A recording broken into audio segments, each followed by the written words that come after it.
Radio never sounded like this. Radio never sounded like this, sounded like this. 98.9 WINN FM. WINN FM. Do you want to know what's happening in sport? Tune into On the Ball, a weekly tour show which is on WINN FM 98.9 every Tuesday from 7 to 9 p.m. with me, your host, Troy Bif Mills. We will keep you on the ball with our variety of guests and, of course, your calls, discussing the facts and the stats and sharing your opinions. Get on the ball and stay on the ball by tuning into On the Ball with Troy Bif Mills on WINN FM 98.9 every Tuesday night from 7 to 9 p.m. and also on Facebook and YouTube. Be on the ball.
Good evening, good evening, good evening, ladies and gentlemen. Welcome to another edition of On the Ball here at WINN FM 98.9. I am Troy Bif Mills, your host, and it is a good thing to have you here. We appreciate the fact that we do have you here. We give thanks and we appreciate that you've taken the time out to join us for yet another edition of On the Ball here at WINN FM 98.9. Today is Tuesday the 15th. Wow. We got to do something to the days to go a little more slowly. And today is not just Tuesday. Today is Holy Tuesday. Today is Tuesday, Holy Thursday. Holy Tuesday, forgive me. Tomorrow, Holy Wednesday, because this is Holy Week. Friday coming is Good Friday. Next week, Monday, is Easter Monday. The 21st, is it? So we're going to be having two holidays back to back.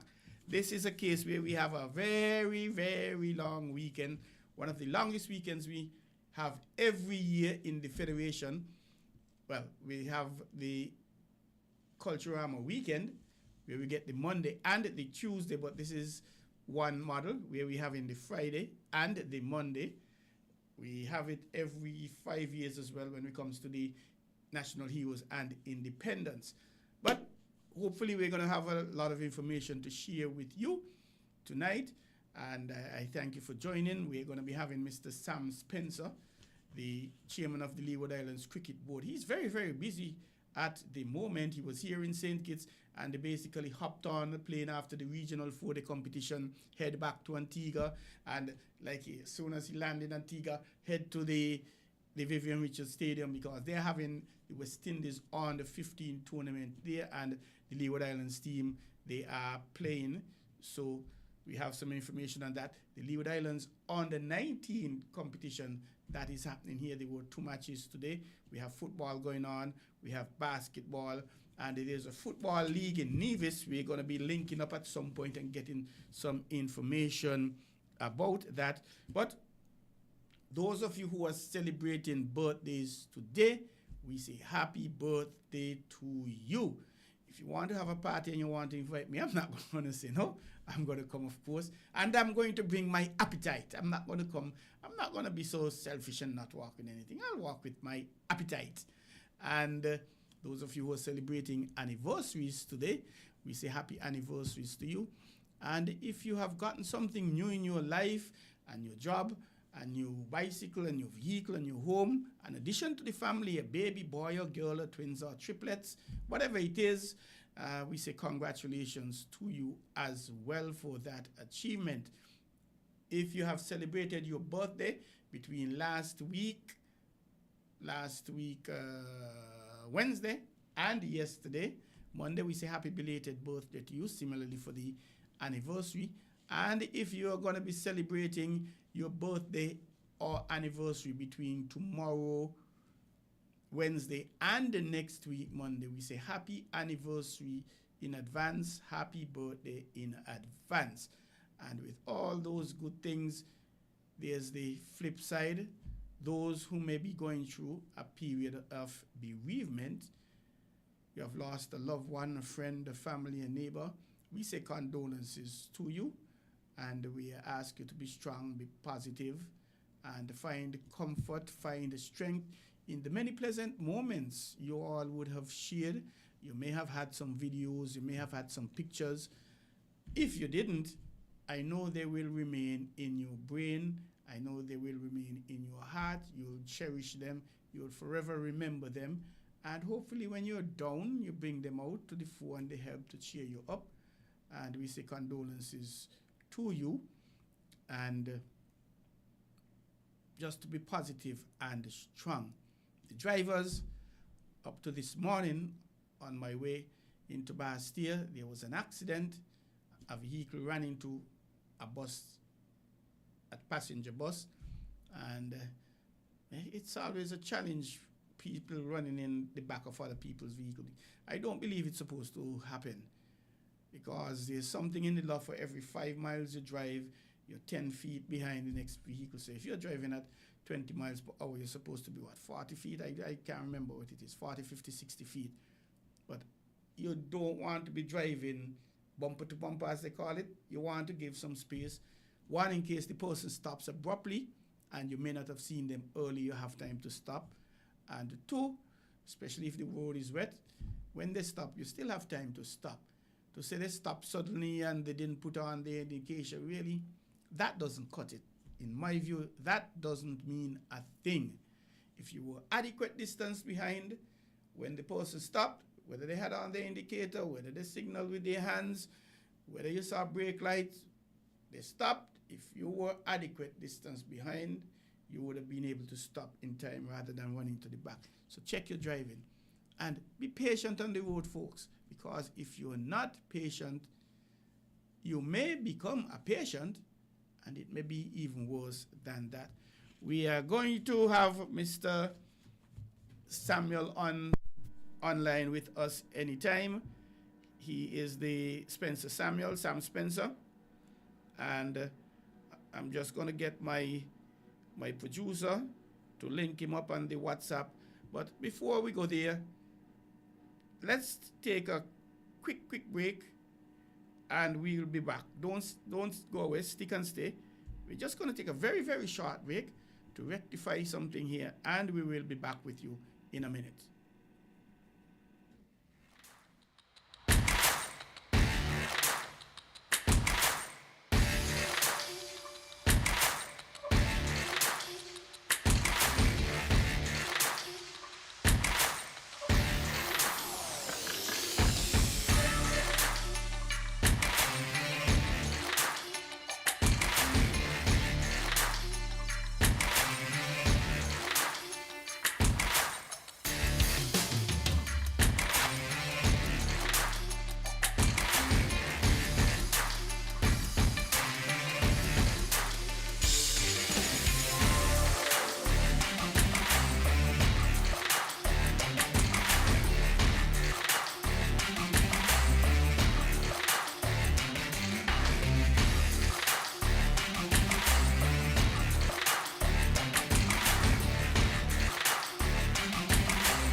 Do you want to know what's happening in sport?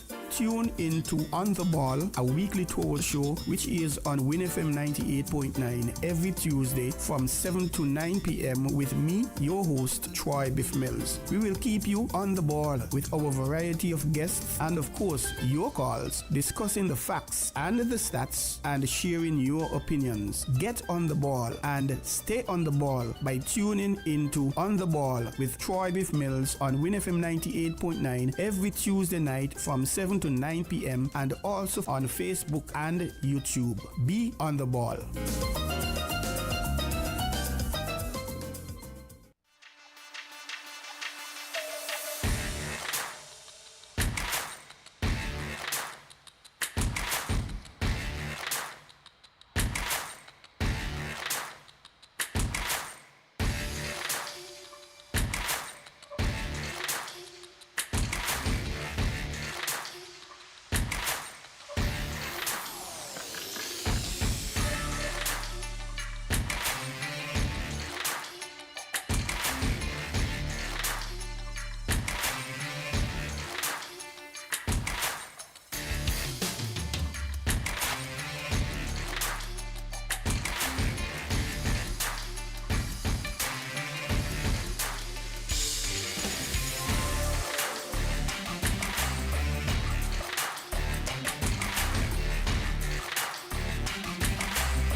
Again, welcome back to another edition of On the Ball. We thank you for joining us, and we took a little break, and we are now back, and we are ready to roll and ready to go.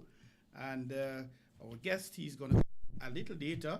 However, we are going to get started with what has been happening here on the local scene. All kind of things, all kind of goodies, all kind of action, football, cricket. Hey, you call it, and we have got it. Okay, let's take a roundup of the results from Friday the 11th to Sunday the 13th of April, and there are two matches playing in Warner Park currently as we speak, into first division matches. And if you look at the Premiership on Friday night, Rams Village Superstars and Development Bank St. Peter's, they played to a 0-all draw, 0-0. And then on Saturday, Jones Group Sandy Point and Multraville Farm Clean Right United Old Road Jets, they are the FA Cup champions. Jones Group Sandy Point being promoted last year from the first division. They were second, and they walked away 0-0. 1 point apiece versus Montreal Flames Clean Right United Old Road Jets. The leaders, Azul Keon Rockets, they continue with their dominant force, beating everybody in their way, whether it's 1-0, 2-0, 3-0, and in this case, 4-0. Mantab, oh boy, poor Mantab boy. Mantab getting a lot of blows in this thing. Somebody, I don't know what we're going to have to do to sort out Mantab, but Mantab, they get in a lot of blows. And then, who do we have on Sunday? There was a triple header. In the first game, it was a first division Unicomer, the Cable Village Galaxy. They were relegated to the first division last season because they were 10th out of 10. They were stone mother botheration last. So they were relegated to the first division. It looks like they're making a serious claim for a return. And they put a sound thrashing on KFC Challengers United, 9-0. Devon Kelly, he had a hat-trick. Akane Samuels, he had a glut, that's 4 goals. Trima Samuel, he had one goal. Sheba Jeffers, he had another goal. And then over in Nevis, at the Nevis Athletic Stadium, Tropical Blossoms, Hot Springs Bath United, they continued the losing woes for Elko Limited Security Forces, and they won that match 3-0. Compliments goals from Philwan Lavia, he had a brace, 2 goals, and Amani Williams. If I back up, I didn't give those goals, other goals up top. And for Keon Rockets versus Mantab 4-0, Johannes Mitchum, he had one. Mervyn Lewis, he had a brace, 2 goals, and Evans Roy Barnes, he had 1 goal. And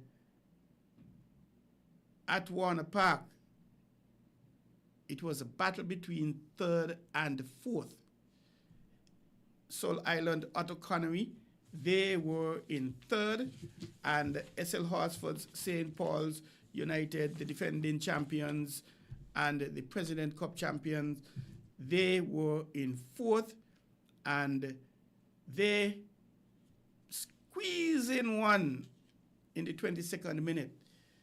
The marksman, so to speak, for St. Paul's, Keith Roy Freeman, he hasn't been having such a tremendous run this year as he has in the past, in the past in terms of goals. However, he found in the back of the net in the 22nd minute, and that was enough to give SL Horsford's St. Paul's United their full 3 points. So that would have been the 5 games on the weekend. If we look at the current point standings in the Premier Division, Security Forces, they have a perfect record. It couldn't be any more perfect than that, so to speak. And all the teams have played 8 matches, so we are now seeing the final round of matches in round 1 will be happening. But all 8 matches, Security Forces, they've lost all 8. Somehow that sounds like a flair. They've lost all 8. 27 goals have been scored on them. So, they don't have a point as yet. 2, they haven't even scored a goal as yet. Mantab, they were living in the bottom of the table for forever, but they had a drawn match against Sandy Point, so they squeezed out a point. Security Forces, they won the 1st division, and they were promoted. Mantab, they were promoted also. However, they were 3rd, and they defeated Newtown.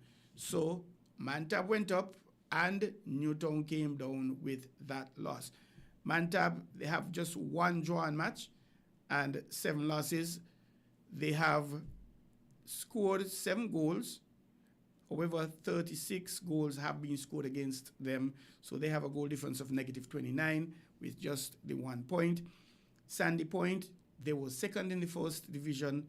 They've won 2 matches. They've drawn 2. They've lost 4. They've scored 8 goals, given up 16, so they have a goal difference of -8, and they have 8 points in 8th. 7th, Bath United, they have 10 points. They've won 3, drawn 1, lost 4, scored 13 goals, and 12 has scored against them, so they have a goal difference of 1. United Old Road Jets, 6th. They have won 3, drawn 3, lost 2. They have scored 11 goals, given up 4. They have a goal difference of 7, plus 7 that is, and they have 12 points. For this round, no 2 teams are tied on points. I guess we go deeper into the competition, it starts to widen out and pan out. United Old Road Jets, Tropical Hot Springs Bath United. I think it was in 2023, I made the prediction that I expect the 2 of them to be in the Final 4 last year, this year, or next year, 2025. Last year, Old Road was in the Final 4, but both of them seem to have dropped a bit this year. But it's early days yet. They could still get in. And I also said one of them will win the competition between last year, this year, and the next year. That could still happen, not for last year, obviously, but for this year and the next year, God's spear. And I also said that in next year's 2026, by 2028, both Mantab and, Old Road and Bath would have won the Premiership. Both of them would have won at some point. So we have another 3 years to make that play. That was just my prediction, and it was based on the fact that both of them were improving. The quality of their football, that was improving. They were looking stronger, looking better, looking sharper, looking quicker, making more accurate passes, better awareness, better decision making. So they had a few things. They were scoring as well, and they were somewhat stingy. I understand with Bath, quite a few of their players have gone off to school. 1 or 2 have migrated. So, and that's the problem clubs have. You get a good 1, 3, 4, 5. When you're ready to explode, some players, you lose them through migration or school or whatever the case is. So that is the case with Bath. Development Bank St. Peter's in 5th. They have 4 victories, 1 drawn game, 3 losses, 13 goals for, 9 against. They have a goal difference of 4. They are on 13 points. This is the top 4 now. Island Auto Supply Conways. They have been displaced by St. Paul's, SL Horsford St. Paul's. They have actually swapped. Before the 8th round, Connery was 3rd, St. Paul's 4th. Now they've swapped. Connery, they are in 4th position, winning 5, losing 3. They have 17 goals for, 11 against. They have a goal difference of 6, and they have 15 points. SL Horsford St. Paul's United, they're on 16 points in 3rd, and they have won 5 matches, drawn 1, and lost 2. So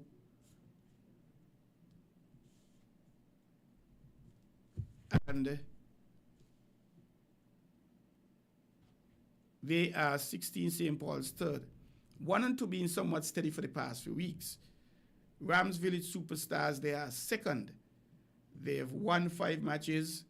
They've drawn 2, lost 1.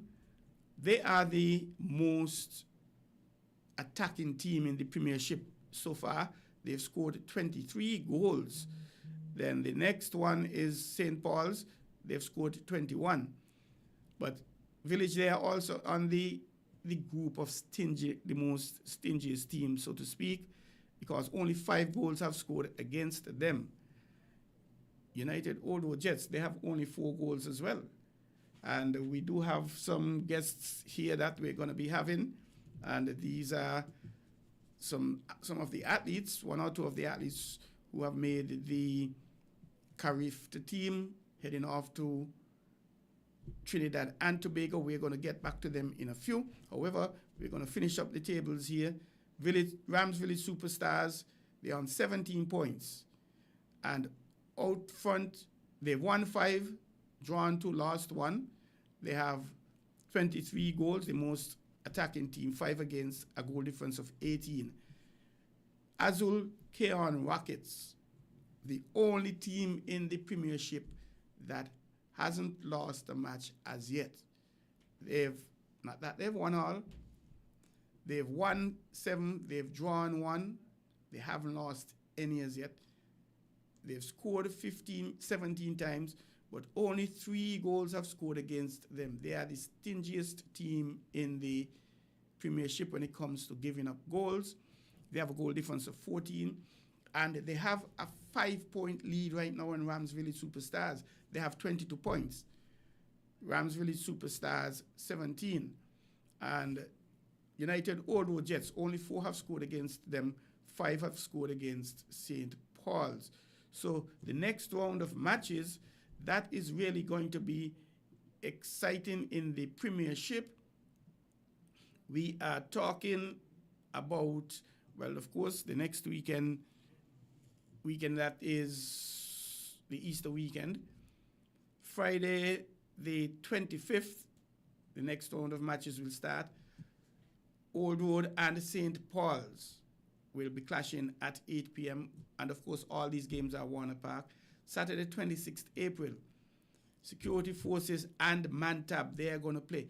That should be a very good match because Security Forces in 10, Mantab in 9, Security Forces without a point, without a goal, Mantab with 1 point. So that is going to be very, very good. And the feature match of the doubleheader, Seoul Island Autonomy versus Azul Keon Rockets, both of them from the eastern side of the island, per se, constituency 8. And then on Sunday, 27th, to end the first round, Development Bank St. Peter's versus Sandy Point at 5 o'clock, Sunday 27th. And at 7 p.m., Tropical Blossoms, Hot Springs Bath United versus Rams Village. And that, Rams Village Superstars. And that ends round 1. The FA Cup starts on Tuesday 29 and Wednesday 30th April with the preliminary rounds. Round 16 starts on Saturday 3rd May, the round of 16. So, a lot of football. That's the action we've had for the past week. Right now in the first division, there are 2 games happening at Warner Park. And if I'm going to tell you just in a second. And I gave you the scores of, not for the first division, I don't think I did. Tonight, Tuesday the 15th, Conwy Fireballs Internationals. And where are they? They are actually in 9th. They are going to be coming up against Mother Beckety's Fast Cash Saddlers. And that game is in the dying minutes of the second half right now. And Molyneux, Trevor Freight's Molyneux Pitbulls, they are going to be coming up against their 6th, Honda Newtown United, the leaders. And Newtown, they're going on bad. They're tied with Deep Bay at the top. Deep Bay lost. So they could go to 21. And we'll keep you informed. Let us take another break. Stick and stay. Don't go away. You're listening to On the Ball here at WINN FM 98.9. And we're just going to have our guests come in so we could begin that interview. So stick and stay. Don't go away. We will be right back.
Do you want to know what's happening in sport? Tune in to On the Ball, a weekly talk show which is on WINN FM 98.9 every Tuesday from 7 to 9 p.m. with me, your host, Troy Bif Mills. We will keep you on the ball with our variety of guests and, of course, your calls, discussing the facts and the stats and sharing your opinions. Get on the ball and stay on the ball by tuning into On the Ball with Troy Bif Mills on WINN FM 98.9 every Tuesday night from 7 to 9 p.m. and also on Facebook and YouTube. Be on the ball.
Welcome back to On the Ball here at WINN FM 98.9. I am Troy Bif Mills, your host.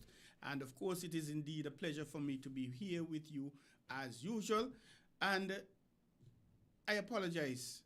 Normally I hail up one or two of my listeners I know who definitely listening. And Eustace out of Eustace Hendrickson, that is. He is out of Texas. He's living in Texas. He abandoned us here in St. Kitts, so to speak, and he is now living in Texas. So we say good night, Eustace. How are you? He's normally in, tune in, listening, and he makes his suggestions, his recommendations, and we really appreciate that. We thank you for that, Eustace. And we have Curtis Cook, who normally listens as well. How are you, Curtis? Good evening to you. And anyone else you listening, you could give us a shout, and we let us know you're listening. You could send your recommendations, your suggestions to us so we could make things better for you. And we have a call, so we're going to go live. Good evening, caller. Welcome to On the Ball here at WINN FM 98.9. Good night, Mr. Troy Mills. How are you? I am blessed, highly favored, and giving thanks. So what about you? Same here. First, I'd like to congratulate the Guyana Happy Eagles for winning the tournament again. I'd like to also congratulate you for giving us a lot of information on sports. Thank you very much. And it's so good to know that we have a lot of sports taking place in St. Kitts. We have to find some way how to motivate and encourage people to go to these games. I mean, some years ago, I remember a government minister, he sponsored some of the schools. I don't know, that's something that we could think about again, that when we have these first-class matches, they are well attended. Good idea. Number two, they have a little problem there with West Indies and this Captain Sian San. As I see it, I believe all the wicket keepers performed very well this year. And I believe from all the 4 or 5 they have, they must select the best one, put him behind the stumps, and let the others be batsmen.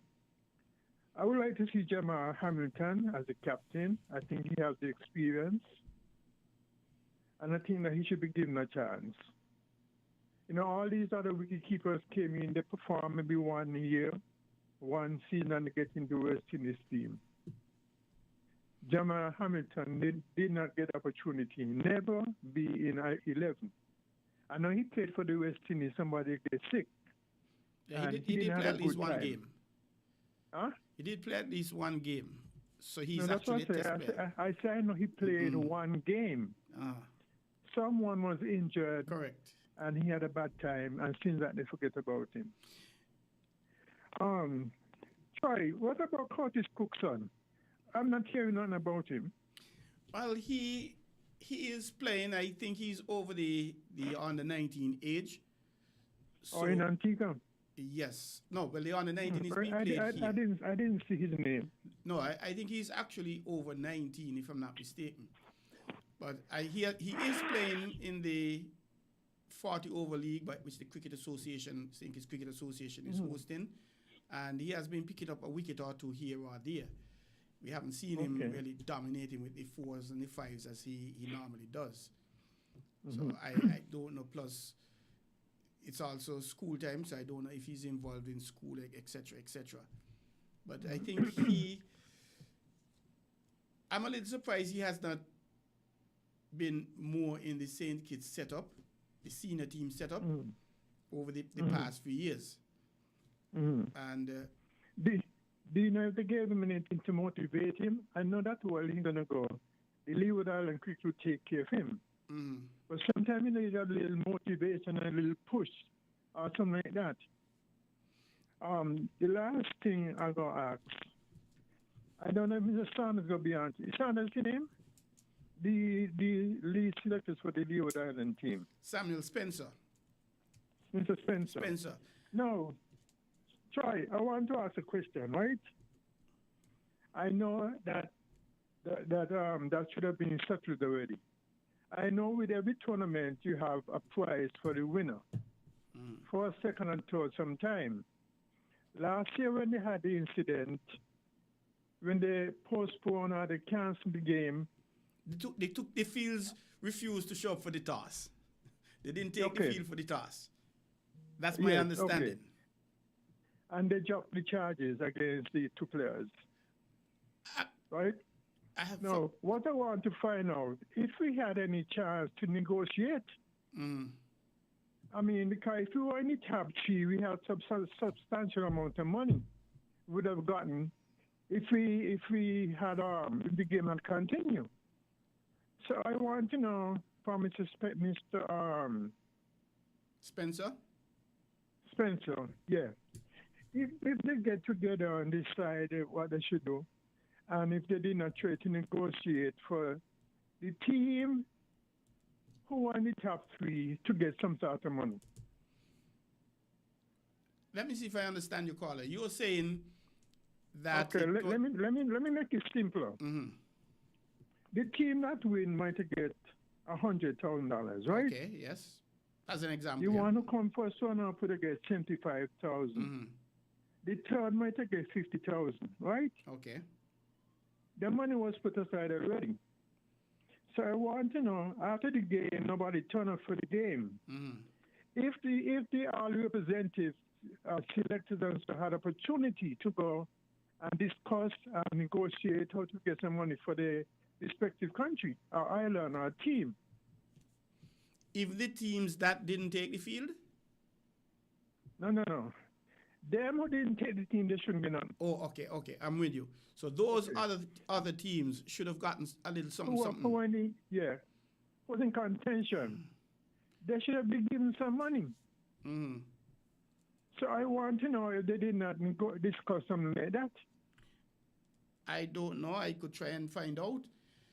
Yeah, try to find out because, I mean, We need a lot of money in the Leeward Island team. And you're thinking And use the purse money, so to speak, the monies they had for the winner and the runner-up, and yeah, they give the other teams something out of that. That's what you're suggesting. yes, yeah, negotiate, yeah, First time I'm hearing about that. It doesn't seem to be a bad suggestion in my view. And obviously I don't have an idea if that came up, that was thought about. But that's I was listening. I know they're making it easy for the selectors. They have people who are talent who go on talent search. Okay. Correct. Now, I feel sometimes people got too much hats. Right? I think when I heard Mr. Spencer is him was talking, yes, and I heard he's a person. So I want to know how they just select these things, because I think that he is an honest person. I listen to him. I think he got body and he got do his best, and he got his goals. He goes, last year was to get at least 4 or 5 people in the West Indies team, and he almost got it. Okay. Right? But he got to set his goal again, and we got to make sure we get as much people there. This guy from Nevis, Powell, not Powell, Tuckett. Carlin Bowen Tuckett, yes. Yeah. He played for the Academy.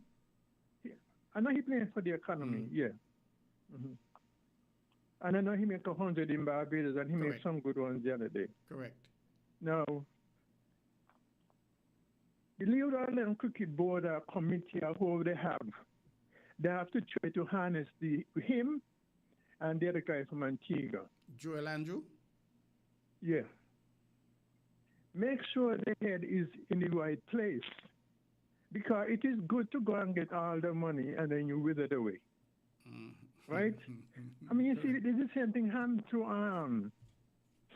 what do you got from Guyana name? Which one? He was the captain for the under-19 team. I'm trying to remember. He used to open. He in India playing right now, right? I mean, those are the people we got to get when they're young. We know they're going to make the money anyway, right? And back to Guyana, Happy Eagles.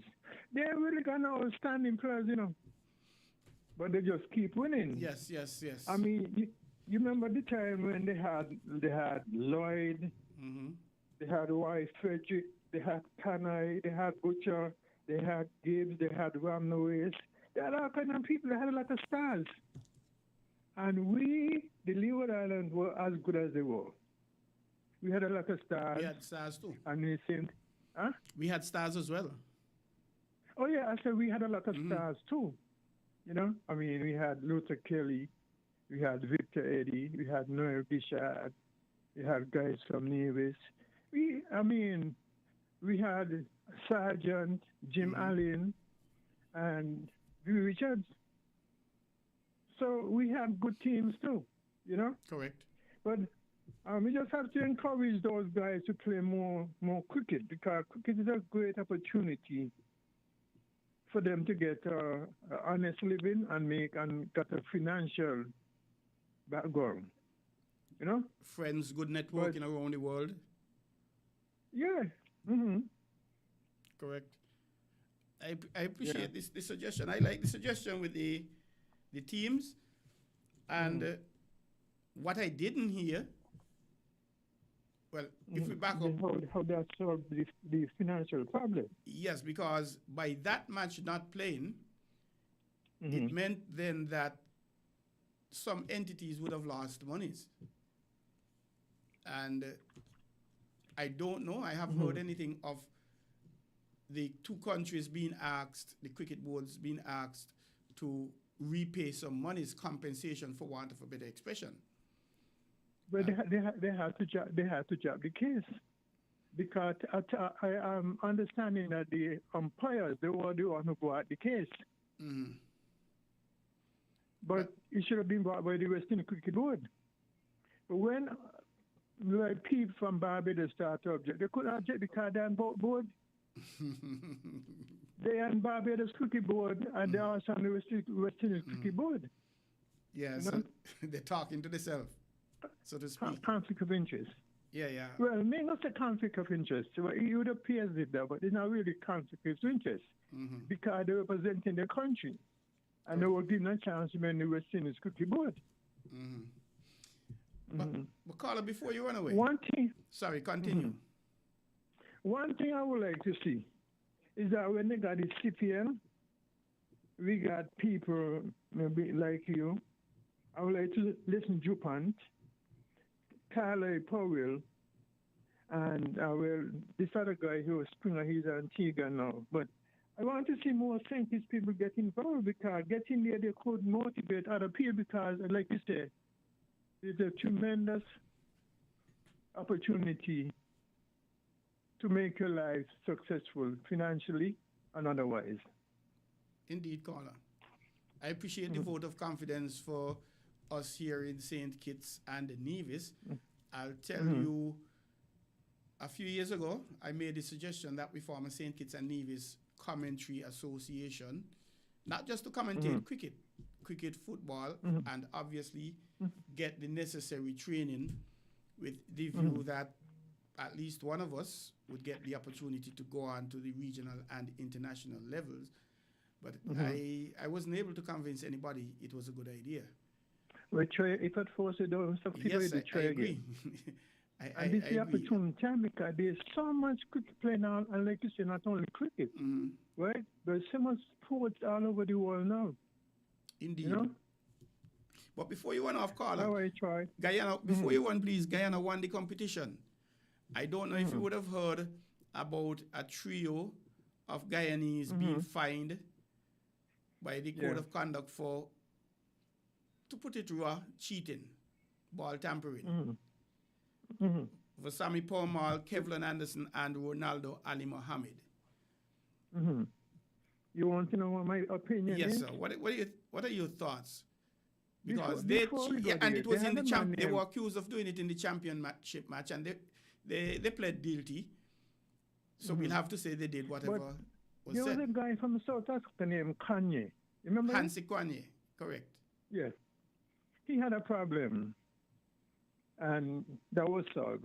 Maybe not to everybody liking. Then we had the one with David Warner and the present captain Steve Smith from Australia. Smith. Yeah. I believe that if the Guyana board charge them or fine them, it should just leave there. Okay. Well, they were indeed fined. Palmal was fined 75% of his match fees. Anderson was fined 90% of his match fees, and Ali Mohammed was fined 65% of the match fees. I've heard some discussions that they cheated, and as a result, the Guyana should not have benefited from them cheating and being declared the champions. Some persons suggested deduct some points. Deduct 2 points or 3 points, which meant if that was done, it meant then that they would not have won the championship. So what are your thoughts on that?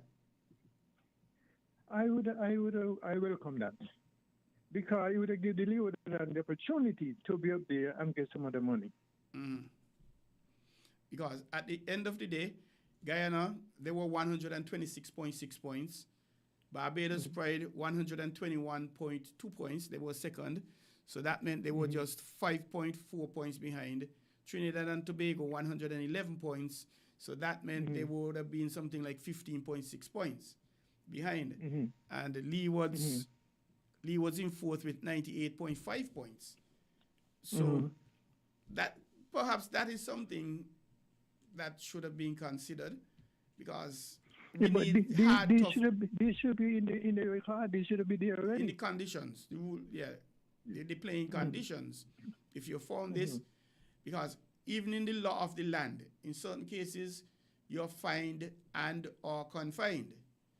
So in this case, you could fine them and still deduct points. And I think that will discourage people from really cheating, because at the end of the day, it is cheating. Maybe try. Remember you had the fellow Johnson, the wicketkeeper, and every year Guyana win, and they ain't got no stars, right? It can be they were doing something. I'm not saying that they were cheating all the time, you know. But when something like this happens, it leaves room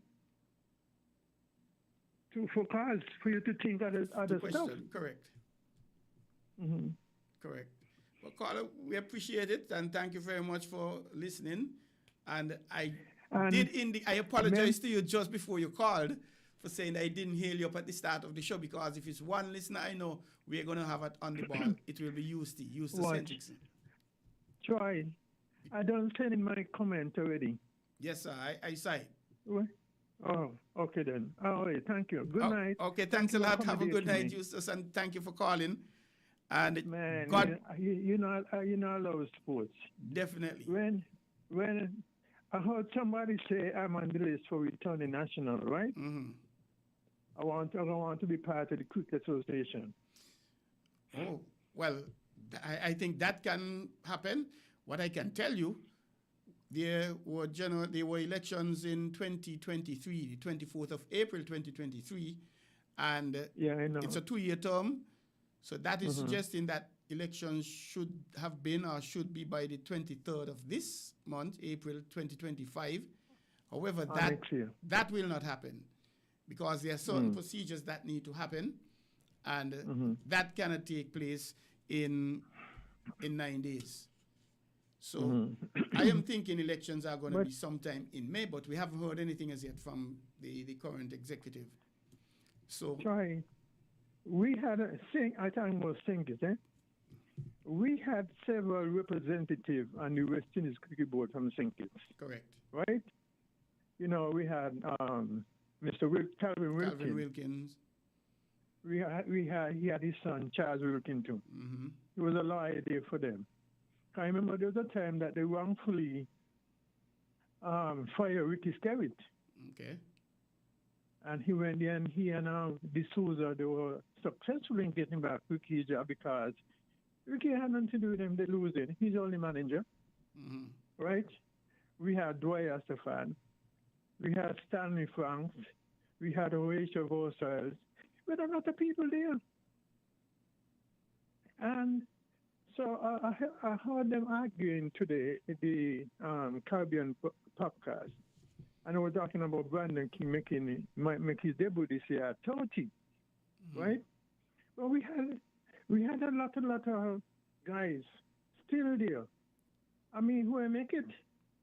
But I would just admonish them to continue go out there and continue playing. One of my favorite players was the fellow Saunders. Man, the fellow was so good. Hakeem Saunders. You know? Yeah. Very talented. And sometimes they have opportunity. You hear from Sunny Point? Yes, SP with the best be. Well, yeah, that's all your phrase. Because you got a lot of best down there, and you're letting them wither away. That's true. Like a lot of you, I mean, you had, I think Sean was the minister of sport that time. Man, you get the guy together and put him in the right direction. Yeah, I don't think they got to start. I don't think that's a very good example of how we treat our sportsmen and sportswomen here in the Federation, and perhaps in the Caribbean to a greater lesser extent. Yeah, we talk about the Caribbean, we talk about St. Kitts. The talent and then he had. you mentioned SB with the best. SB with the best, yeah. Yeah, I mean, the guy was up there with all them other guys. Talented, very talented. And you just let him fall away. As a matter of fact, I think Carlos Brathwaite he went to Australia with them, and every time he comes to St. Kitts, he asks about him. God, he went to Australia with an A team, and it's unfortunate he didn't get to that level. I know he had a sabbatical, and he came back a few years with the Leeward Islands tournament. He did well. He made the Leeward Islands team. However, he didn't quite.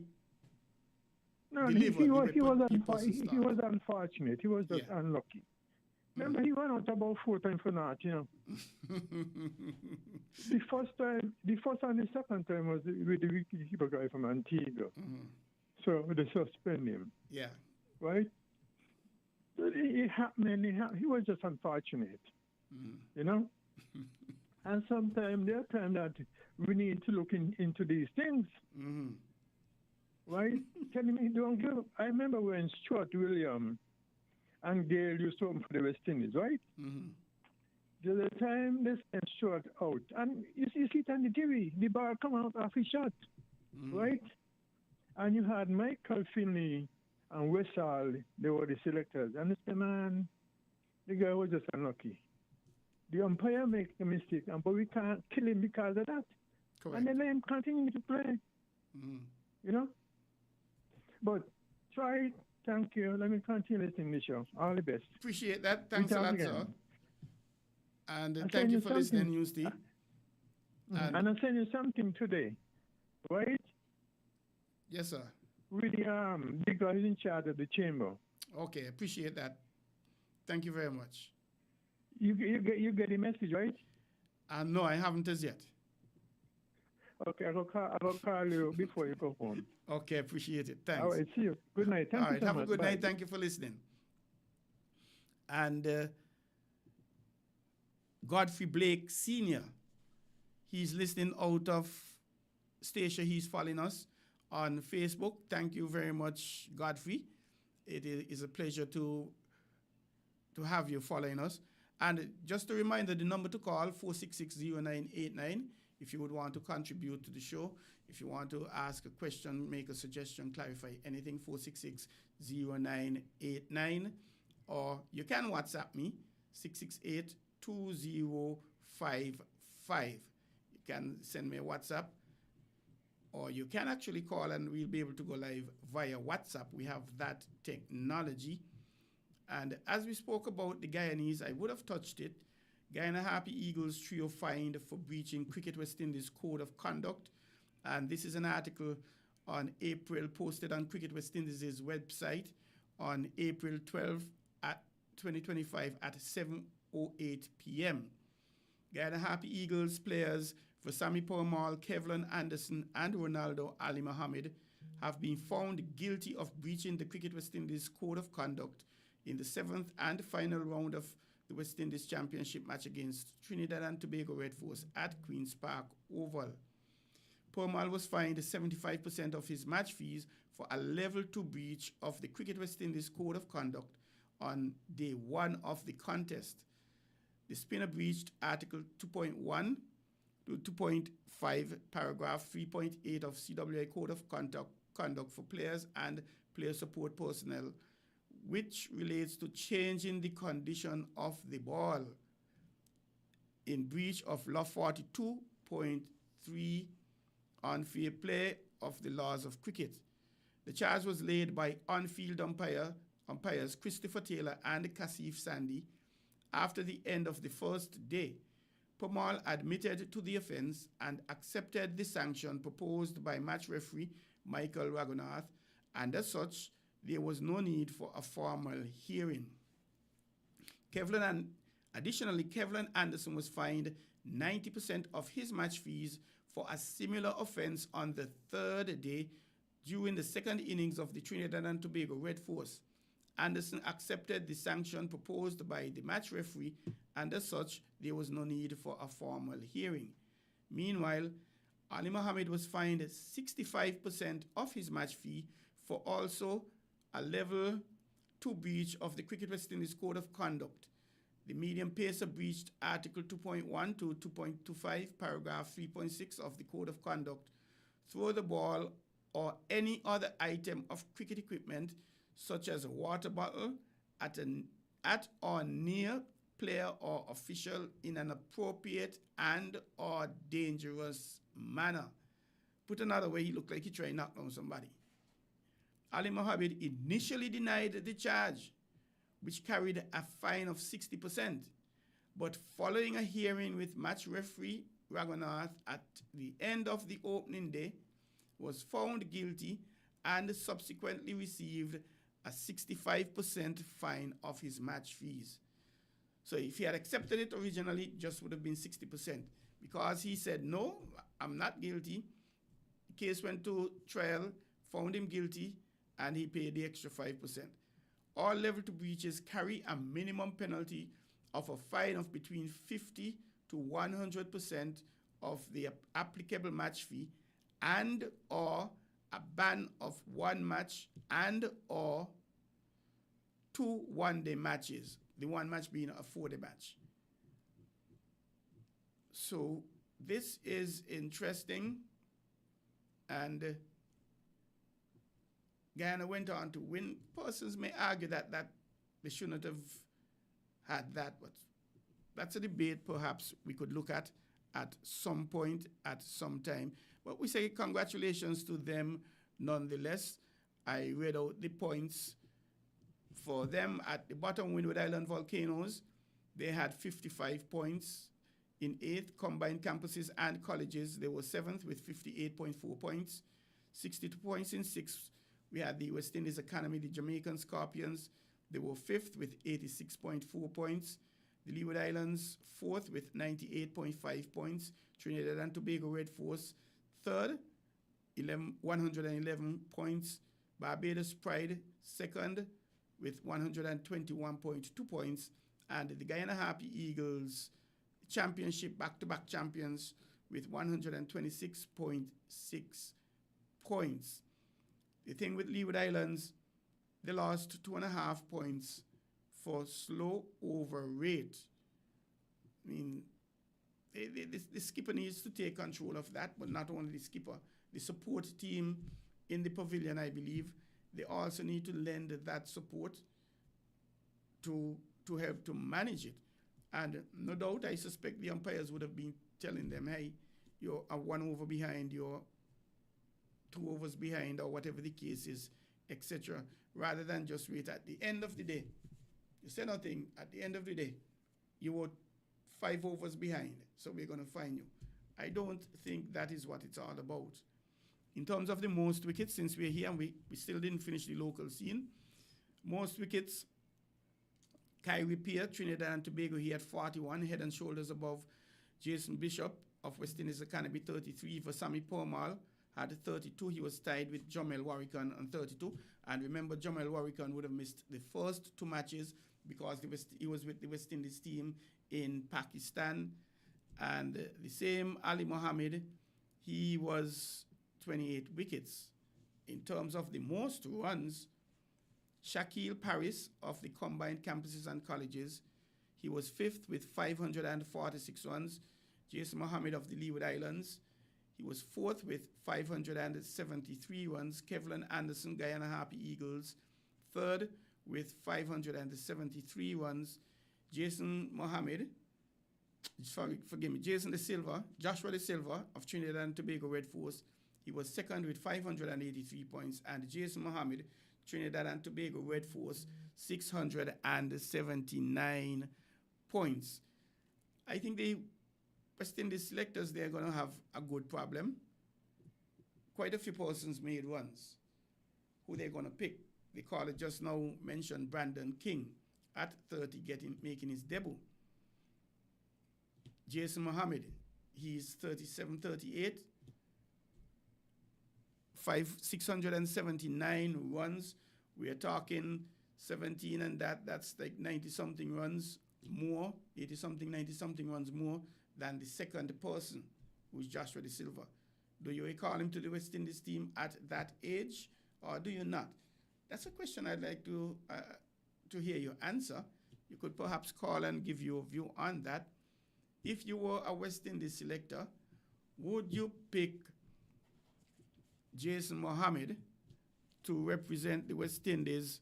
Again, the top bowler, the top batter, easily, I think I would say, the top batter. Would you pick him as a selector to represent the West Indies? The most informed batsman we have in the Caribbean right now. Would you pick him to represent? He's 38 years. September 23rd, 1986. 38. Would you pick him? So you can call in 4660989 and share your view. I was talking about, yes, the most wickets and the best individual scores. Craig Brathwaite, 212. Same Jason Mohammed, 204 not out. The only 2 double centuries we had this year. Joshua De Silva, 152. Mackenzie, 147. Glenn, 140. In terms of the bowling, the best bowling figures, Kerry Pierre, he got an 8 for Trinidad and Tobago, 8 for 27. Jamaican Scorpions, Redwood had a 7 for 72. Joshua Bishop, West Indies Academy, 7 for 85. Jamel Warrican, 7 for 111. Ali Mohammed, 6 for 17. And there was a point Alzari Joseph was there as well. I think he got a 5-for. And there were quite a few 5-fors, 6-fors, etc., 4-fors, which good for the West Indies. The wicket-keepers, they were in quite a good nick. Joshua Mohammed, Joshua De Silva, and Imlak from Guyana, who replaced De Silva in the last 2 test matches in Pakistan. So he's actually the current West Indies selectors. And he's nowhere in the 5. He was in the 5, but he didn't do too well in the last few matches. So does this mean Joshua De Silva is going to get back into the West Indies team? There's a talk about captain. He was the vice captain at a point. Are you going to bring him back in the team and make him captain? There's a talk about Shai Hope being the captain. That seems to be a very popular decision, a very popular choice. And Carl Hooper, he threw Holder back into the mix. He said he believes Holder should be the captain second time around, better than the first time. And the caller tonight mentioned Jason Hamilton. Jason Hamilton, he knows his onions because he assists a lot with the setting of the Leeward Islands field. And even when he's playing in the local T20 here in St. Kitts, he also assists. I think he's a very good captain, but no one really thought about him that way for the mix. But that Eustace, I think, is a very, very good suggestion. What we're going to do, we're going to take a quick break, and we'll be back. We'll get back on the locals, seeing we have some basketball to touch. And I'll save it until I come back. There's something I need to mention, something that happened in the park tonight. Why, I don't know. But when we come back from the break, I'll tell you. So stick and stay. Don't go away. We'll return with On the Ball in a moment or two. Do you want to know what's happening in sport? Tune in to On the Ball, a weekly tour show which is on WINN FM 98.9 every Tuesday from 7 to 9 p.m. with me, your host, Troy Bif Mills. We will keep you on the ball with our variety of guests and, of course, your calls, discussing the facts and the stats and sharing your opinions. Get on the ball and stay on the ball by tuning into On the Ball with Troy Bif Mills on WINN FM 98.9 every Tuesday night from 7 to 9 p.m. and also on Facebook and YouTube. Be on the ball.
on the ball here at WINN FM 98.9. I am Troy Bif Mills, your host, and we're heading down the back stretch. It's 8:24. We finish at 9 o'clock. So we have just 33 minutes and a piece a second to go. Let me put it that way. So you can still call in 4660989 and give your thoughts, give your views on anything you would want to talk about, sports in St. Kitts Nevis, in the Caribbean, and we will gladly entertain your calls, suggestions you want to make. If you want to make it about the show, hey, fine, that's okay as well. And we have some numbers that you can call as well if you are calling from overseas, and I'll just read them out to you. If you're calling from the UK, you can dial 033-344-0065. In the UK, you can call 033-344-0065. In the USA, your number is 718-285-6984. In the USA, you'll call 718-285-6954. Or in Canada, you can call us on 305-921-4619. Canada, 305-921-4619. And let us know what you're thinking. And I haven't forgotten the football, but let us go to the basketball. The St. Kitts and Nevis Amateur Basketball Association, they're down to, well, actually, as of tonight, it could be the final game, it could be the penultimate game. Rams, group of companies, they are having the best of both worlds. If a team win, Rams win. If a team lose, Rams still win. Win or lose, Rams wins. Why I say that? Because they are sponsoring two teams in the Scanabas Youth Basketball Tournament, which is now about to end. And we have Rams Sandy Point Footer Falcons. They've won the championship multiple times. They're coming up against Rams Hitters. In the first game, Rams Sandy Point Footer Falcons, relatively close. They defeated Hitters 75-62. And the results we have, that game was played on Saturday, 12th April. The points for Rams Footer Falcons, we had Denroy Williams with a game-high 28 points. Macari Gums, he had a triple-double. It's not too often we have that, a triple-double. What that is, when you get double points, double-digit points in one section, and he had 3 of them. He was 20 points, 19 rebounds, and 11 blocks. He had a busy night. He also had 4 assists and 5 steals.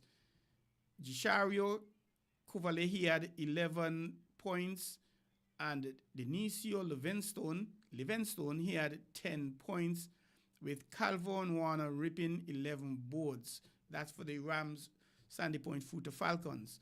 For the Hitters, we had Shamar Sider. This guy has been leading the Hitters. He's up there in the top scorers most times, almost every match. Shamar Sider, 18 points, 11 rebounds. He had a double-double. Diorian Esdell, 14 points. Jaim Berridge, 13 points. And the player of the match, I would say, obviously, Macari Gums, number 11 for Rams Sandy Point Footer Falcons. 20 points, 19 rebounds, 19 boards, 4 assists, 5 steals, and 11 blocks. That was game 1. Game 2, that is on tonight, so no doubt it is being played. Who is winning or losing, I'm not certain. Obviously, it's win or go home for Rams Hitters. If they win, they force a game 3, and the game 3, that would be on Saturday 19th. That is Saturday coming God Spear. If they don't win tonight, close up shop. That's the end of that. Let Ben's story end. That means Rams Footer Falcons, Sandy Point Footer Falcons will be champions for 2025. If it's going to happen, I'm not certain. We'll have to wait and see. Hopefully we may get the results before the show ends. So if we do, we'll get them to you. Now, what's happening in Warner Park? I want to believe it's blows. I want to believe it's a lot of licks. You know, sometimes when you're small and your mother got licks for you, licks can't done. She even put up licks. Oh, you remember last week when they tell you wash the dishes by 7 o'clock and you ain't wash them? More licks than that. I remember the time before I send you go buy bread and you take 15 minutes when you should only take 3 minutes? More licks for that. And remember time last month you do your sister or your brother something? More licks for that. But licks, I don't know what happened here. In the St. Kitts and Nevis Football Association's first division, there is a doubleheader tonight at Warner Park. And Mother Becky's Tees, I like that, Mother Becky Tees. Fast Cash Saddlers United, they were playing against Connery Fireballs. And Fast Cash Saddlers, they were third. Before this match, they had 16 points. And Connery Fireballs International, they were ninth with just 1 point from a drawn match. The score was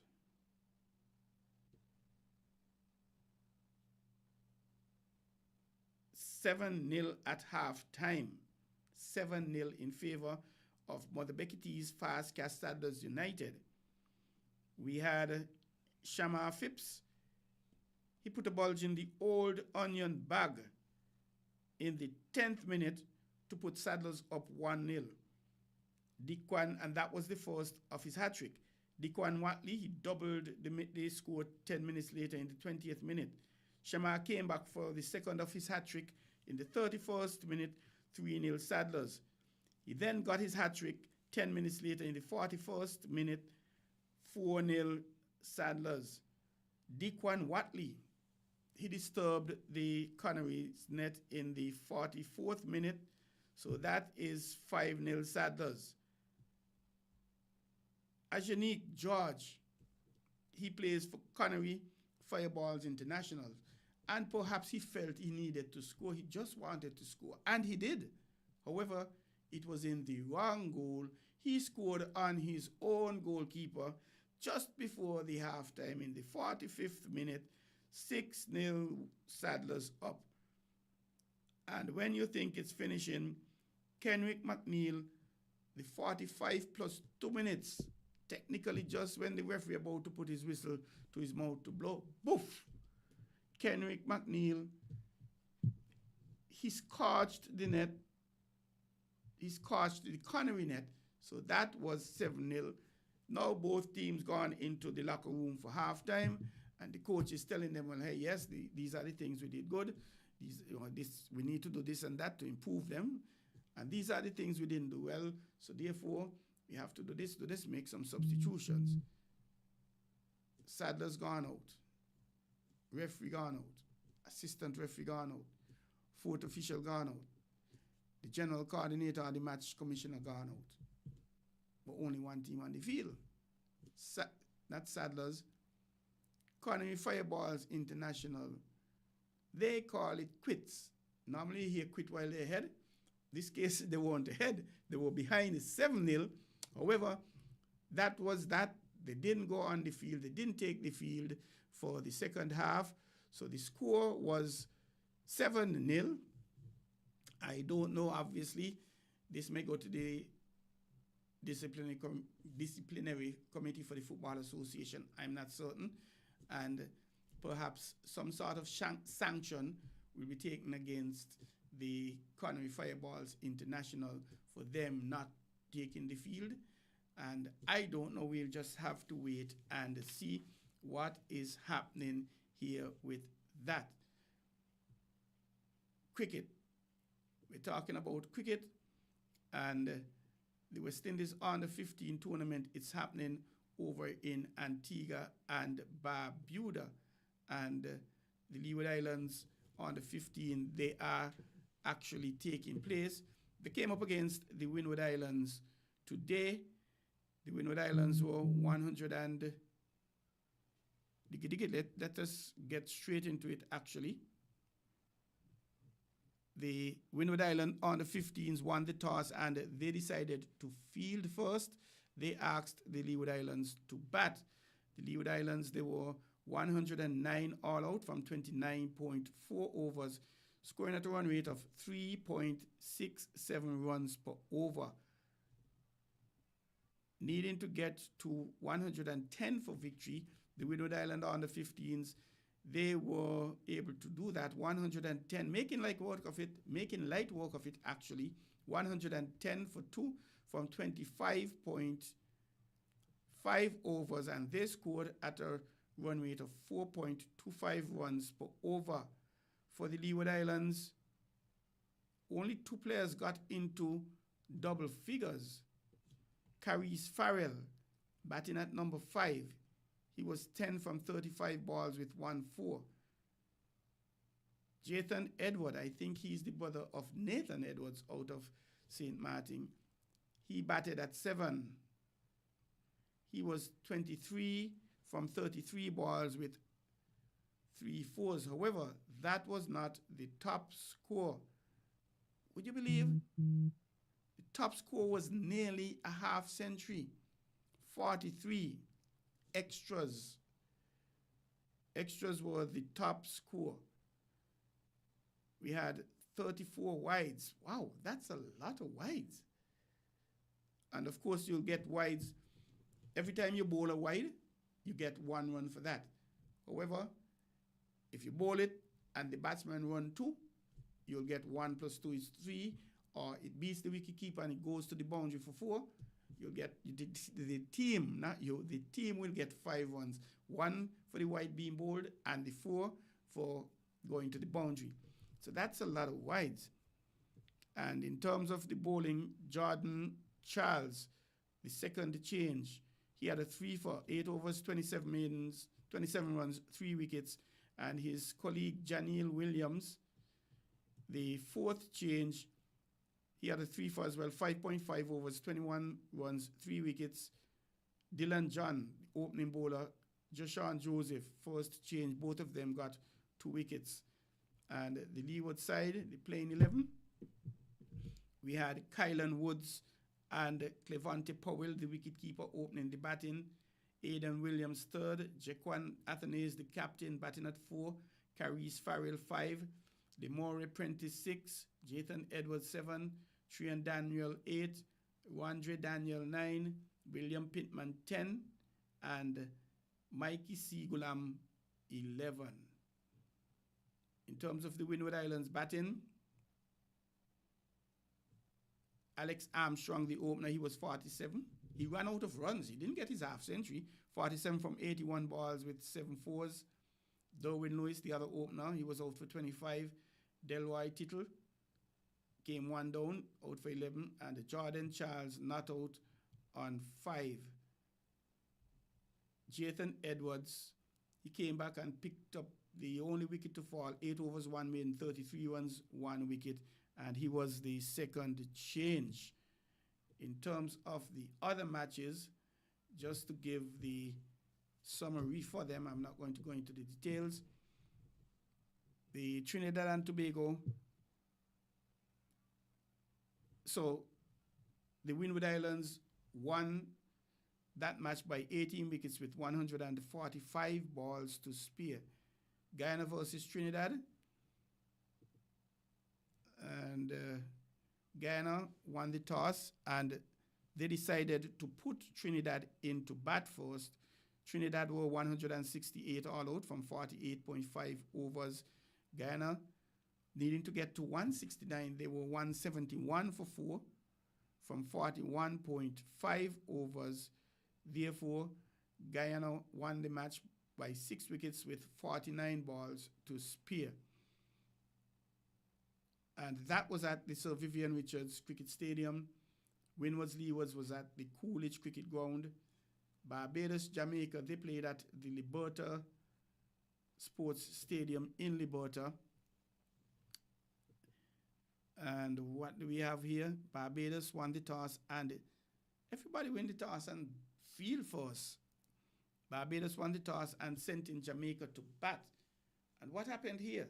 Jamaica 77 all out, 77 from 24.5 overs. Jamaica, light work of that, 78 for 1 from 18 overs. Therefore, the Barbados on the 15s winning by 9 wickets with 192 balls remaining. That was the roundup from the Cricket West Indies' Rising Stars on the 15 championship happening over in Antigua and Barbuda. Now we're going to come here in St. Kitts, where we're having regional competition happening. And just give me a second, let me pull it up here. Where are we? We're going to give you the scores of the 2 matches that were played today here at Warner Park and over at Connery. We had over at Connery, we had St. Kitts on the 19 versus the St. Martin on the 19, and St. Kitts, as they say, take advantage of St. Martin. St. Kitts won the toss and they decided to bat.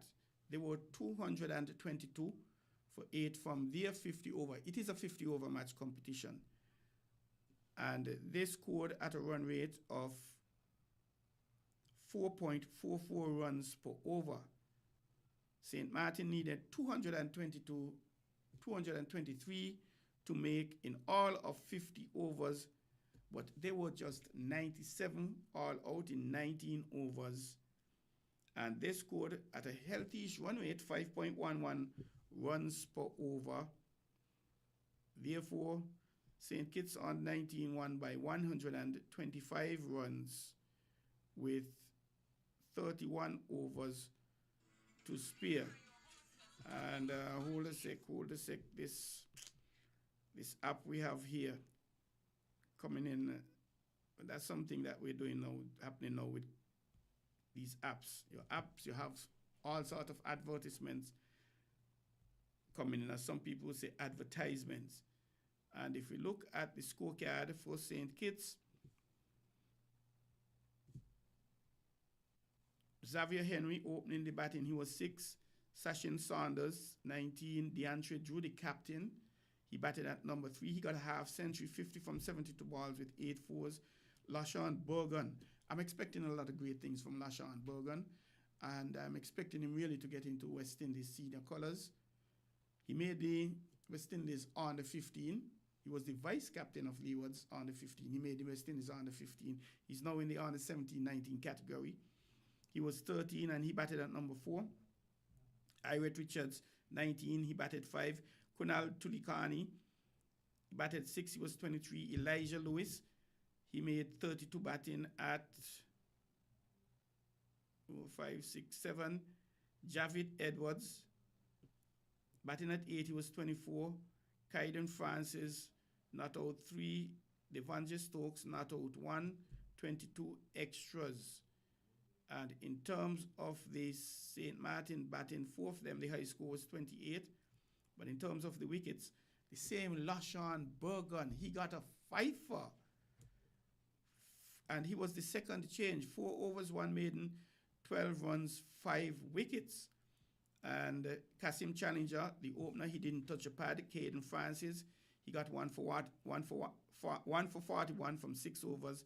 Devontae Stokes, 2 for 20 from 3 overs. The second change, third change, Kunal Tilokani, 2 for 6 from 2 overs. 2 overs, 6 runs, 2 wickets. And Javid Edwards, the fourth change, 1 over, 1 run. And in the park, Nevis on the 19 versus Antigua. Nevis won the toss and they decided to bat first.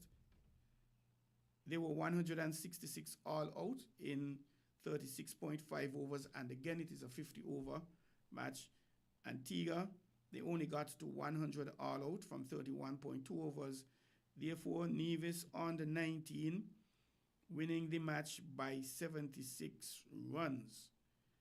And if we quickly give you the scores, Carlton Pluck, batting at number 3 from Nevis, he missed his half century. He is actually 41 from 43 balls, and he was looking good. He had 6 fours, 1 6. Jevon Manners, the captain, he batted at 5. He got his half century, 50 from 66 balls with 7 fours. LaShawn Weeks batting at 6. I think that's my cousin, my relative, something, because yes, I'm Troy Bif Mills, but my mother was a Weeks before she married into Mills. And and I understand my Weeks came from Barbados through Montserrat to Nevis to St. Kitts, a sort of S. So he got to be related to me. That's why he has all this talent and skills and things like that. He was 34. And Antigua 100. 21 was the highest by the captain. And upcoming matches. The 16th April, Wednesday the 16th April, we're going to be seeing St. Martin versus Antigua. And these matches, all the matches start at 9:30. 9:30 or 10 o'clock. They're saying 9:30, but they started at 10. Today, St. Martin, Antigua. That match will be played at the Connery. And then Nevis versus St. Kitts at Warner Park. So Nevis versus St. Kitts. That is how it's at the fixture. Nevis is the home team, St. Kitts. That is how I'm seeing it on the fixture at Warner Park. So that should be a very good match because for several reasons. One, both teams won. Nevis defeated Antigua, St. Kitts defeated St. Martin. They're just 4 teams playing. 2, when it comes to St. Kitts and Nevis, even if it is a pitching marble competition, it's going to be tight, it's going to be tense. None of them want the other to beat them. So go on out and support them. On Thursday, Antigua and St. Kitts will be at Warner Park, and St. Martin and Nevis will be at Connery. Friday, Good Friday is a rest day. Saturday, the number 1 ranked team will play the number 4 team, and the number 3 team will play the number 2 team. Sunday, the 2 winners will play at Warner Park for the championship, and then second and third, or third and fourth, will play at Connery for 3rd place. So that is happening on the 17/19 competition that's happening here in St. Kitts. In terms of the under 15, they are going to be, let us look at the fixtures for that. Meeny, meeny, miny, mo, catch your tiger. Oh. Thursday, 17th, I'm seeing Guyana on the 15th versus Jamaica. That's going to be at the Antigua Recreation Ground. And Leeward Islands versus Barbados at the Sir Vivian Richards Stadium. Windward Islands versus Trinidad at Liberta. We now have 12 minutes. We cannot leave without touching West Indies cricket. Female cricket, that is. West Indies females, they may very well be on the verge of exiting the ICC's World Cup. Scotland defeated the West Indies females. I think that's the biggest upset of the tournament. And according to what we see happening, West Indies won 2 matches. Sorry, West Indies lost 2 matches, 1-1. They lost to Pakistan, and they lost to Scotland, and they defeated Ireland.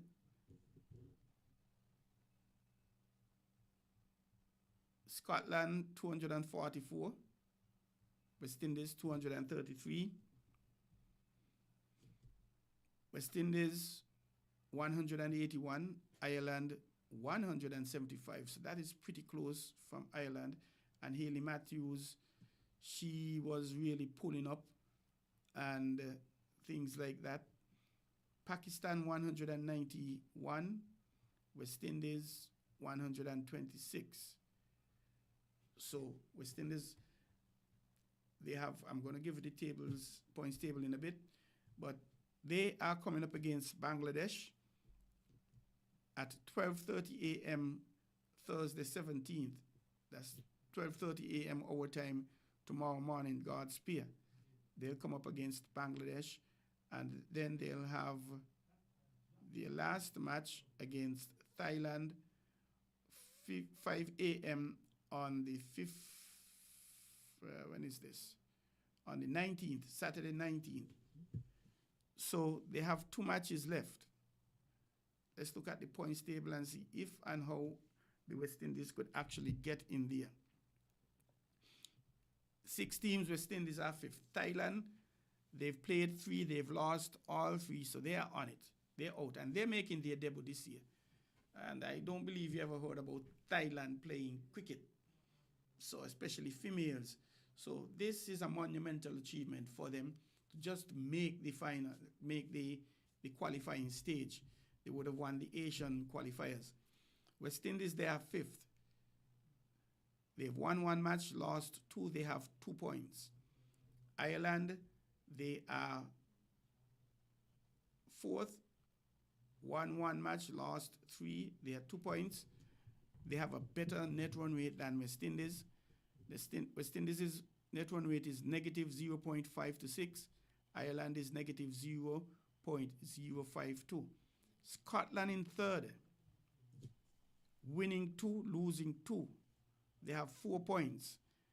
Pakistan in 2nd, winning 3, have 6 points. Their net run rate is 0.857.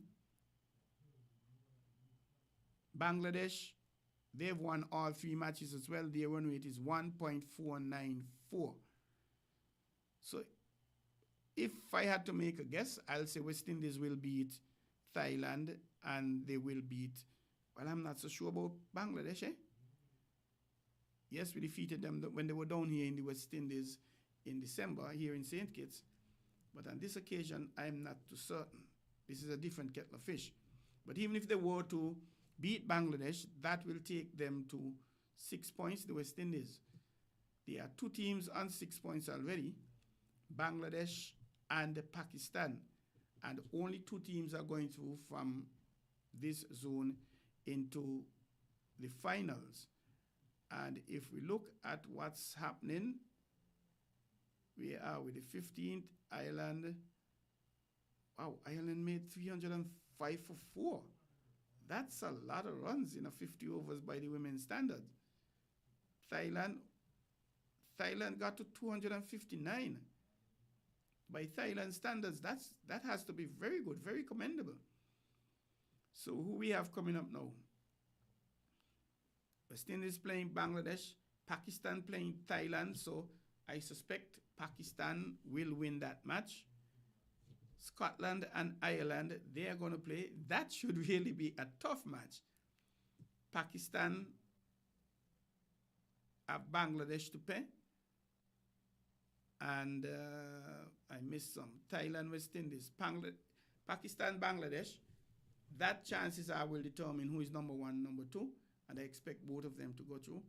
Ireland, Scotland, Pakistan, Thailand, Bangladesh, West Indies, Bangladesh, Scotland. I expect Bangladesh to beat Scotland.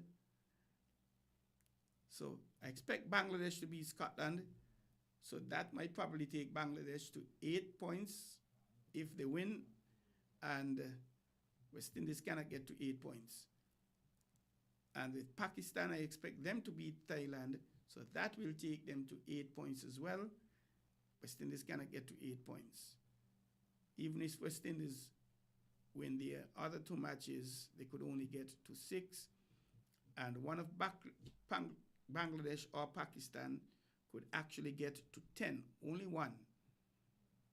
They could both get to 9 if the matches rained out. But one will have to beat the other, chances are. So one will go to 10, one will go to 8. Scotland, They have played 4 matches, so they have 1 more match to play. Scotland in third. So actually, it is safe to say that, and I don't think it's safe to say, going by how I'm thinking and how I'm feeling, Bangladesh and Pakistan look like the 2 teams that will qualify for the World Cup, and West Indies looks like West Indies are going to be losing out. Based on the stats and the games, that loss by Scotland made the big difference. Well, some may argue it was expected Pakistan to beat the West Indies. I'm not certain. But it's all that happens on the day with the cricket. We are now getting down to the final minutes of the program. We spoke about the local football. We touched base on the points. We spoke about the regional cricket under 19, under 15.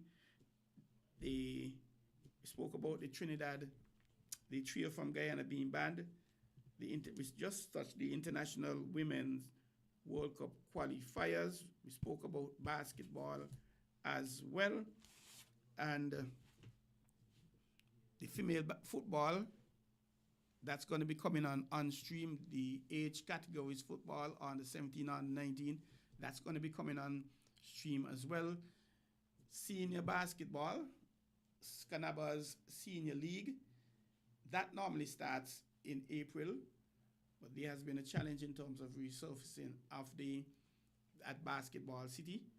So from what I'm gathering, they will start sometime soon. However, the matches are going to be played perhaps at Dorset Park, perhaps at Sandy Point Sports Complex. Now, the St. Kitts and the Nevis, we didn't touch track and field. The St. Kitts and the Nevis track and field team, they are going to be going out to Trinidad and Tobago to compete in the Carifta Games. And there are some 22 persons that have been selected to travel with the team. They were actually to be here tonight. However, they couldn't make it. And we do apologize for that. So we're going to try to give you the names of the members that made it and the discipline that they're going to be making it in. And just give me 1 sec when you have bits and pieces. Here we are. Keziah, the 22 athletes that were selected. Keziah Phillip, she is from the Gingerland High School. I'm going to tell you what events she's going to be participating in a minute. And Deschanel Thomas, she is from the Sadler's Secondary School. So she's part of the team as well. And where are we?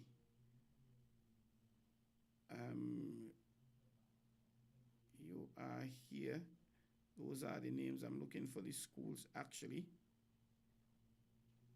And we might have to walk without the schools.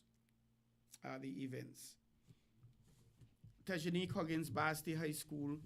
Elijah Keynes, Charles E. Mills Secondary School.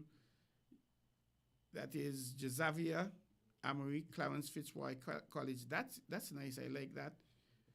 Jasona Henderson, Charles E. Mills Secondary School. Kaim Liebert, Virtuals High School. Kaimani, Newton Charlestown Secondary School. Abijay Nemdari, Charlestown Secondary School. Israel Seaton of the Charles E. Mills Secondary School. Those are the athletes who have been selected to represent St. Kitts and Nevis at the Carifta Games down in Trinidad and Tobago. We wish them well. We hope they have an injury-free, we pray and hope they have an injury-free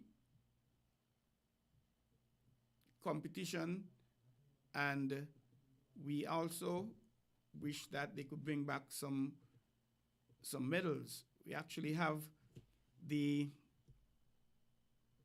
areas, team officials, Nikita Isles manager, Rota Johnson head coach, Hugh Matthew assistant coach, Jerry Lewis middle distance coach, Sean De Cameron throws coach, Alistair James physiotherapist, Patrice Harris safeguarding officer and assistant manager. Safeguarding officer, that is something that is becoming big and popular in sports, especially track and field. The under 17 females, Keziah Phillip shot put, Deschanel Thomas 400 meters mixed 4x4 relay, Tajanique Huggins 100 meter hurdles mixed 4x4 relay, Kaluja Keynes high jump.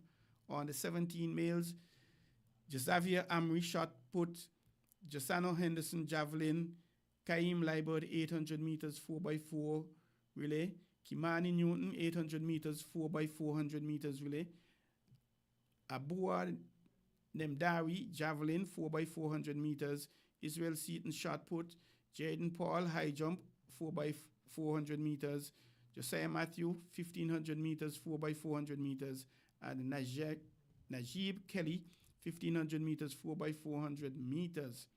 On the 20 males, did I miss? I'm not seeing a 4x100 meters. I guess they didn't qualify. We didn't qualify for that. On the 20 males, Stephen Balsam 200 meters, 400 meters, 4x400 meters. Jamad Huggins long jump, high jump, decathlon 4x400 meters. Tejon Webb 110 meter hurdles, 4x400 meters, mixed 4x400 relay. Udell Wisdom shot put, Jalen Bennett 200 meters, 400 meters, 4x400 meters. Jaheim Clark javelin 4x400 meters, mixed 4x4 relay. Kenny Samuel Francis, I think he's a footballer, 400 meter hurdles, 4x400 meters, mixed 4x400 relay. Keshane Richards high jump, and Kylan Morton shot put. Congratulations to all the athletes as we wind up, and best wishes.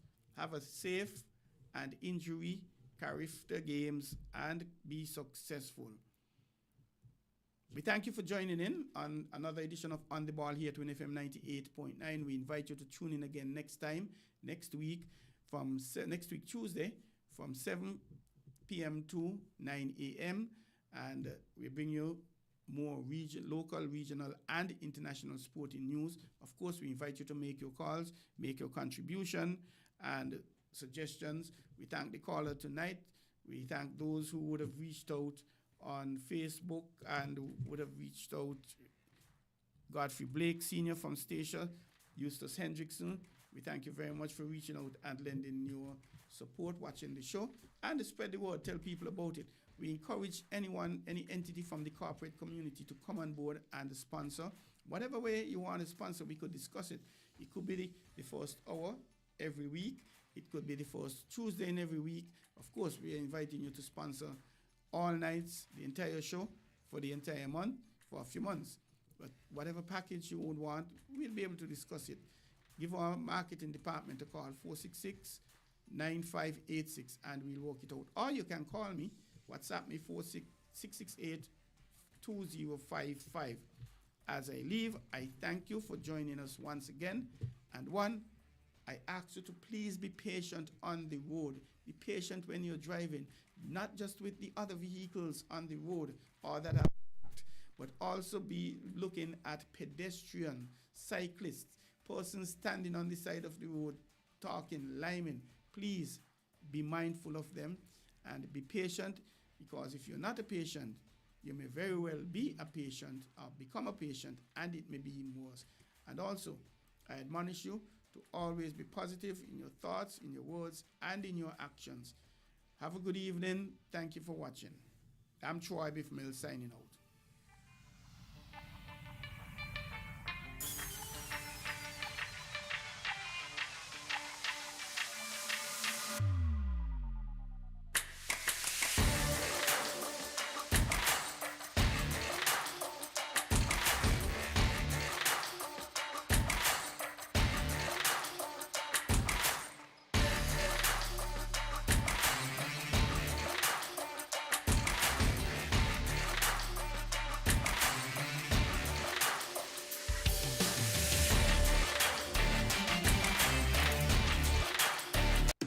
you want to know what's happening in sport? Tune in to On the Ball, a weekly talk show which is on WINN FM 98.9 every Tuesday from 7 to 9 p.m. with me, your host, Troy Bif Mills. We will keep you on the ball with our variety of guests and, of course, your calls, discussing the facts and the stats and sharing your opinions. Get on the ball and stay on the ball by tuning into On the Ball with Troy Bif Mills on WINN FM 98.9 every Tuesday night from 7 to 9 p.m. and also on Facebook and YouTube. Be on the ball.